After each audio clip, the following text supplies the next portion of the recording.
So a lot of times when you're starting or you're in the middle of or you're getting closer to getting your goals, we got to check all the other things besides just in the gym.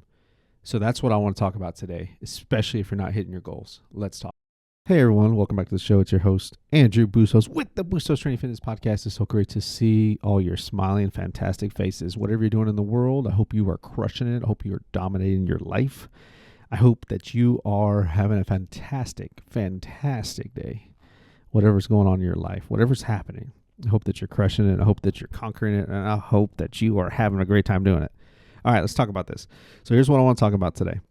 So you're not getting the results that you may not want, right? So you're in the gym at least 6 to 7 days a week. You are hitting the weights, you're on the treadmill, you're doing your elliptical, you're hitting the Stairmaster, you're doing every piece of cardio equipment you possibly can, and you are thinking that you're eating right, and you're thinking that you are stressing less, and you're thinking about sleep. You're thinking about that, hey, you know what, I'm actually sleeping. And your mindset is pretty positive, not negative at all, right? And the environment that you place yourself in, especially the social environment and the people you surround yourself with, is probably really, really good. So let me give you a little background on why I want to talk about this. I've been a physical trainer for the last almost 18 years. And what I have noticed is we really don't check all the boxes with a lot of things. And I'm putting myself in there too. Whether you're training hard in the gym, you're not focusing on your nutrition, you're not sleeping well, you are sleeping well, your stress is low, your stress is high, or your stress may be a certain way, or things may be happening, or you may be sick, or your mindset is you see what I'm getting at? We got so many things going through our mind on a daily basis. And I really think that somebody like me, I love to train. I love to hit the gym. I'd rather put all my focus in the gym than on these other things. But at times, these other things are what matter. And so if you really want to lose weight, if you want to keep the weight off, if you want to make sure this lasts forever, sustainable forever, then you're going to have to do these things. A big one, and this is in no order whatsoever, but nutrition is huge if you're not seeing the results that you want to see. Nutrition is going to be on the top of the line. It's going to be at the very top. What are you intaking? How many calories you're intaking? And you see now online, especially on Instagram, some trainers, coaches that I've seen, that they look great, they look awesome, that they'll say that it really doesn't matter how many calories, and that they eat more now. And that they're seeing way more results from eating more, which if their goal is to build muscle, they're probably building muscle, and they're probably eating cleaner, but they're not losing any weight. And since most of you that watch this or look at this or read this or talk to me, and you know that you want to lose some weight, you want to get fit, you want to get in shape, your nutrition is what matters. Your nutrition is the biggest part of the equation. Now, I'm not saying that we always, and you always focus on it, but it definitely is. It is. I see my clients all the time that get the most success, especially in my groups or one-on-one or small groups. They dive into their nutrition, and I do think that it's hard at times, but I think if you're able to do it over time and you keep it small little increments, maybe 8 to 12 weeks, which isn't that long of a time.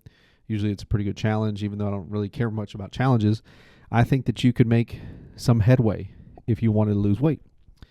Nutrition. So how many calories should you intake? I don't have the exact answer for you. You're going to have to figure that out on your own.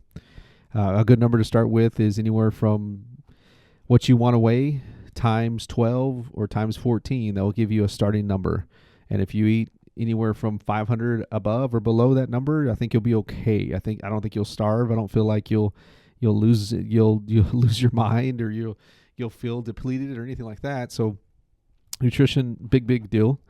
If you're eating enough protein, are you eating enough protein? Are you eating enough fruits and vegetables? Are you intaking enough fiber? I love avocados. I love good fats. I love the yolks and eggs. I eat eggs pretty much a lot. And it really comes back to, I know when I am as strict as I possibly can be, I'm logging my food. I'm watching my protein intake. I'm looking at those numbers daily. And that's what really matters. I'm not saying you got to count macros. I'm not saying that. I'm not saying that you have to do any of that. I just think that your nutrition is such a big deal. How big of a deal is it to you if you want to see less belly fat, if you want to feel better? Then you're going to have to be strict here and there. You're going to have to make some changes. They don't have to be huge, but they're just going to have to be some things that you can do over time. So that's a big deal for you. If it is, then go for it.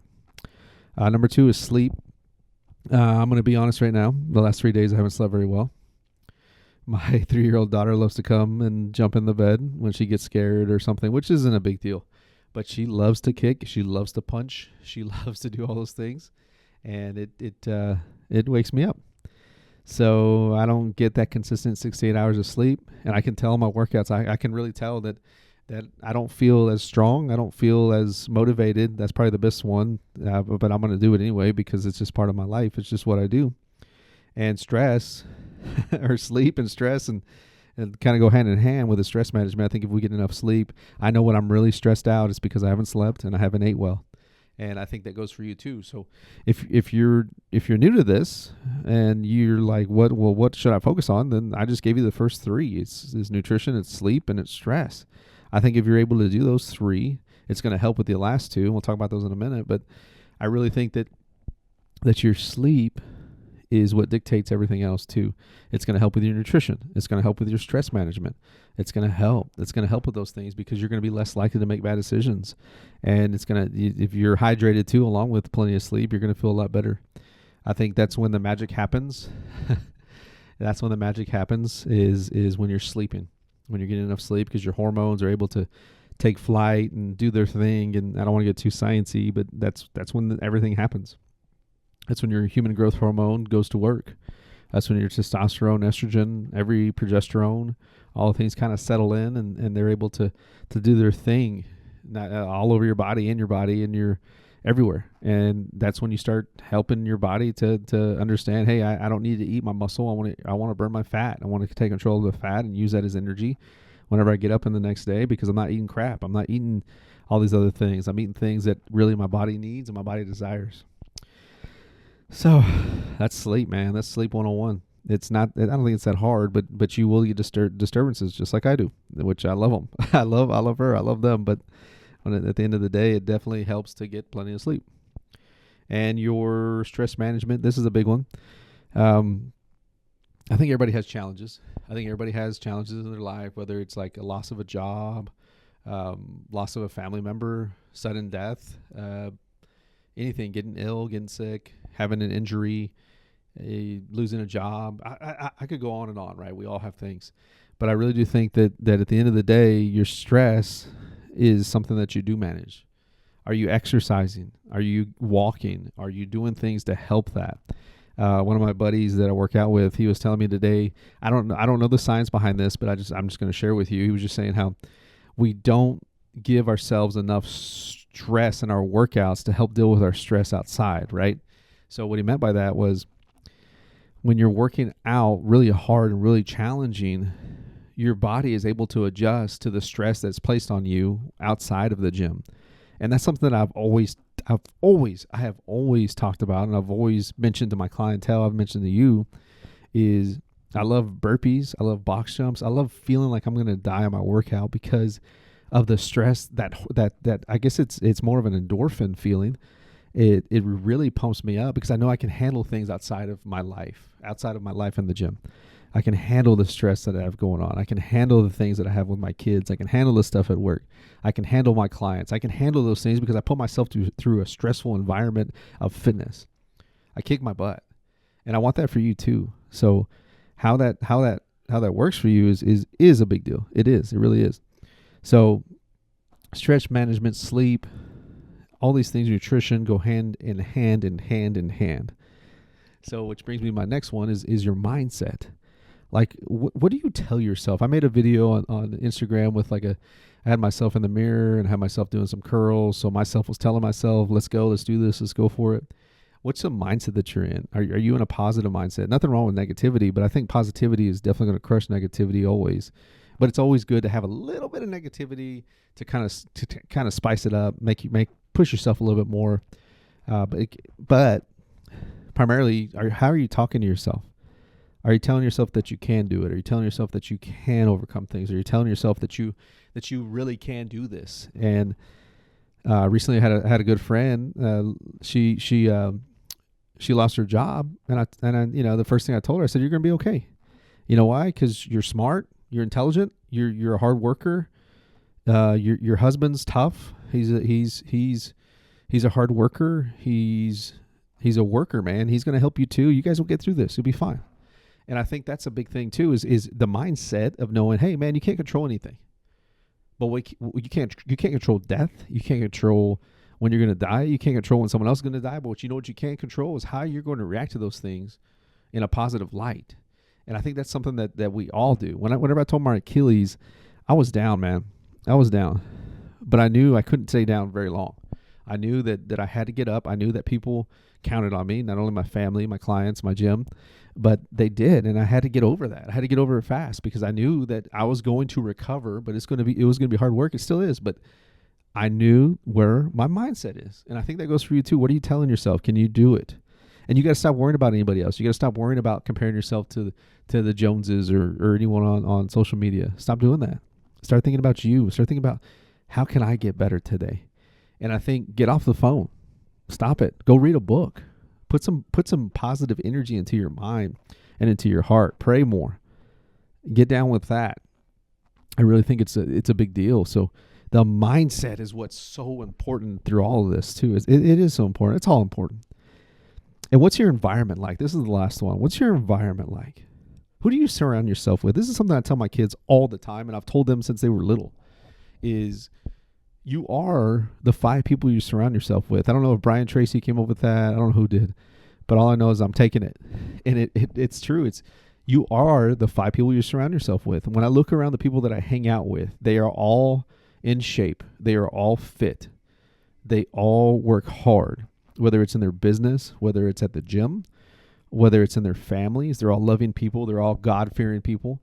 And I love that because that's who I surround myself with. But who do you surround yourself with? Do you surround yourself, and I'll be honest, do you surround yourself with fat people? Do you surround yourself with overweight people that you like crap, people that are negative?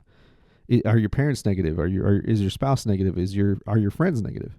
And I think sometimes, little by little, we have to start making better decisions, or we got to work on ourselves to help them. And I think that's something that we can do. So if you're not part of a gym, join a gym because that's a great place to get around motivated people. And I'm talking about good gyms. I'm not talking about going to a $10 gym, which they have their place.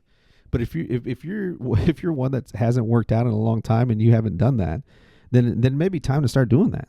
It may be time to start. And I think a lot of the time, who you surround yourself with, especially, I love the gyms. I love the CrossFit gyms. I wish I was a part of a CrossFit gym sometime, just because I see how motivating they are and how inclusive they are with their clients, and how inclusive they are with people that are out of shape, and they just make them to really be part of the group, regardless if you like their modalities or how they train. I just love the community. I love seeing that type of environment, that social setting. I think it's a positive place. I think it's a positive thing. And I think that's the type of gym, whether it's a personal training gym, a coaching gym, my gym in Abilene, Hendrick Health Club. I think that's a great gym, great place. I think there's a lot of great gyms out there, but I really do think that you coming to a gym and being a part of a team is what's important, because that social aspect is going to help you to achieve greater things.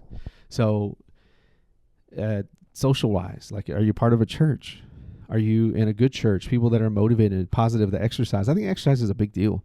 I think physical strain is a big deal because you're willing to do the work. You're willing to go the extra route. So I think that's what we have to do as people. I think that's what we have to do as coaches, as clients, as leaders, is that we have to figure out, like, these things, man: nutrition, stress management, sleep, your mindset, your environment that you place yourself in. And even more, like, what are you going to do tomorrow when crap hits the fan, right? What are you going to do? I mean, it's going to happen. Things happen, man. Things happen. But I think if you're able to just, hey, be okay with where you are and go, you know what, come tomorrow, I'm going to start eating better. Come tomorrow, I'm going to stress less. Come tomorrow, I'm going to sleep. Come tomorrow, I'm going to, what's my mindset doing? What is my environment? What am I placing myself into? What type of environment? Okay. So those things work. Those things matter. What are you going to do? So, you know what? That's it. Thank you so much for listening. If you get a chance, please go and follow, subscribe to this, subscribe to YouTube, subscribe to BUSTOS Training, follow us on Instagram, Facebook, everywhere. We're everywhere. So just thank you so much for listening. I'm passionate about this, and I hope you get a chance to listen to some of the other episodes. They're really good. I have over 300 and something now, and I just talk to you. It's simple things that you can apply to your life. So thank you for listening, and I hope you enjoy this sick